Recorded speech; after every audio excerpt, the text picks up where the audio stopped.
भारत की प्राचीन भूमि सदियों से वीरता, ज्ञान और तपस्या की जन्मभूमि रही है। हिमालय की तराई में बने आश्रमों से लेकर नदियों के किनारे बसे गुरुकुलों तक हर ओर ज्ञान और संस्कृति का दीपक जलता था। इन्हीं गुरुकुलों में एक प्रसिद्ध आश्रम था, जहां आचार्य वरुण देव अपने शिष्यों को केवल शास्त्र और शस्त्र की शिक्षा ही नहीं देते थे, बल्कि जीवन जीने का सही मार्ग भी दिखाते थे। उसी गुरुकुल में एक बालक आया। उसका नाम था अभिनव। अभिनव का शरीर कमजोर था, चेहरा सरल और मासूम। वह जब अन्य विद्यार्थियों के साथ अभ्यास करता तो अक्सर पीछे रह जाता। धनुष की डोरी खींचने में उसके हाथ कांपते, कुश्ती के दांव पेंच में वह धराशायी हो जाता। उसकी चाल धीमी और आत्मविश्वास डगमगाता रहता।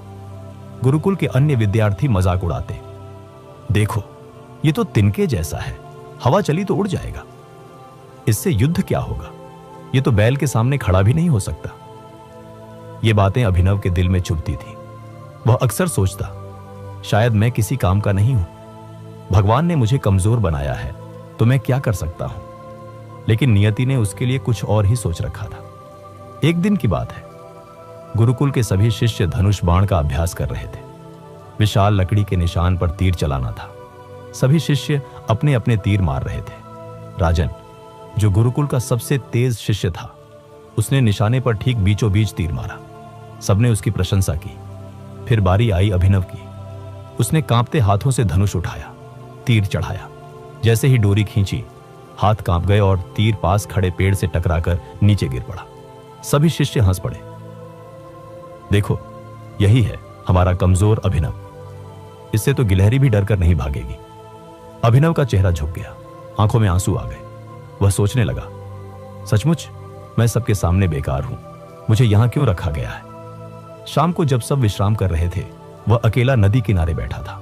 उसने चुपचाप पानी में अपना चेहरा देखा और बुदबुदाया, हे ईश्वर, आपने मुझे ऐसा क्यों बनाया। अगर मैं दूसरों जैसा होता तो शायद लोग मेरा मजाक न उड़ाते।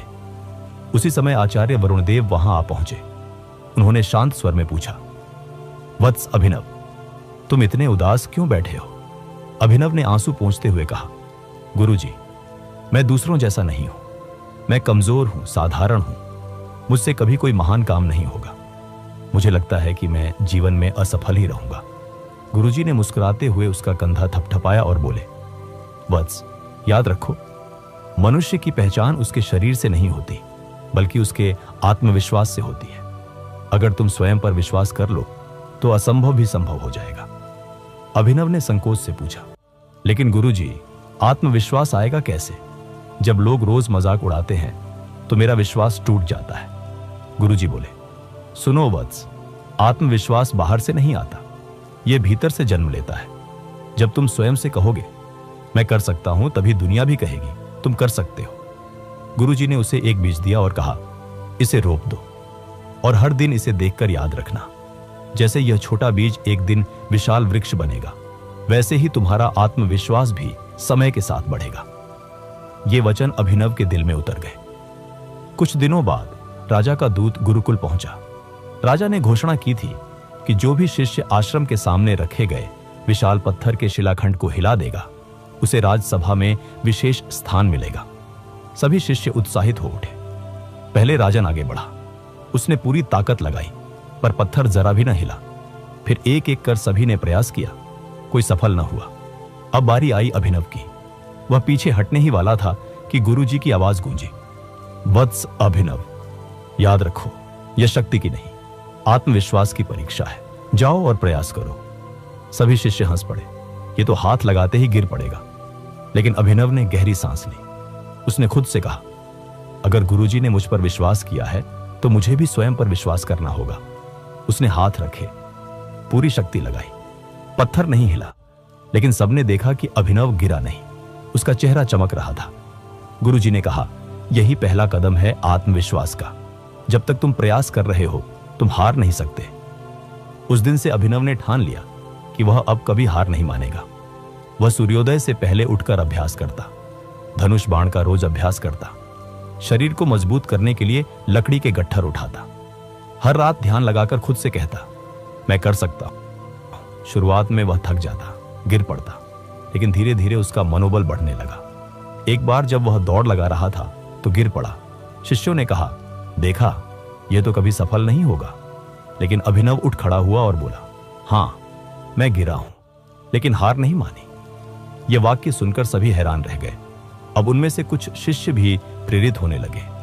गुरुजी अक्सर कहते, अभिनव, तुम्हारा शरीर शायद अभी कमजोर हो, लेकिन तुम्हारा आत्मविश्वास अब पर्वत से भी ऊंचा हो रहा है।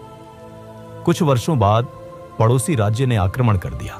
राजा ने घोषणा की, गुरुकुल के श्रेष्ठ शिष्य भी युद्ध में भाग लेंगे।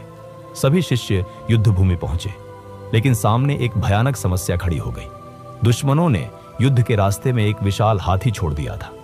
वह गरजता, सूंड लहराता और मार्ग रोक देता। कोई योद्धा उसके सामने जाने की हिम्मत नहीं कर पा रहा था। सभी डर गए। राजन ने कहा, यह तो असंभव है, इसे रोकना मौत को गले लगाने जैसा है। तभी गुरुजी की आवाज आई, जिसके पास आत्मविश्वास है वही आगे बढ़े। सबकी निगाहें अभिनव पर टिक गई। अभिनव के मन में क्षण भर डर आया, लेकिन उसने याद किया, गुरुजी ने कहा था, आत्मविश्वास सबसे बड़ी शक्ति है। उसने भाला उठाया और आगे बढ़ा। सब लोग सांस रोककर देख रहे थे। हाथी ने गर्जना की और उसकी ओर दौड़ा, लेकिन अभिनव शांत रहा। उसने दृढ़ स्वर में पुकारा, रुको। हाथी कुछ पल के लिए थम गया। फिर अभिनव ने चतुराई से पास पड़े लकड़ी के गट्ठर को आग लगाई और रास्ते के किनारे रख दिया। हाथी आग देखकर डर गया और भाग खड़ा हुआ। पूरी सेना हक्की बक्की रह गई। जो कार्य सबको असंभव लगा था, वह अभिनव ने अपने आत्मविश्वास से संभव कर दिखाया। युद्ध समाप्त हुआ। राजा ने अपनी सभा में अभिनव को बुलाया। उन्होंने कहा, आज हमने देखा कि असली ताकत शरीर में नहीं, बल्कि आत्मविश्वास में है। अभिनव ने साबित किया कि अगर मनुष्य स्वयं पर विश्वास कर ले तो वह किसी भी शत्रु को परास्त कर सकता है। राजदरबार तालियों से गूंज उठा। गुरुजी की आंखों में गर्व के आंसू थे। अब अभिनव केवल एक साधारण शिष्य नहीं रहा, वह पूरे राज्य का आदर्श बन गया। लोग अपने बच्चों को समझाते, देखो, यदि आत्मविश्वास हो तो असंभव भी संभव हो सकता है।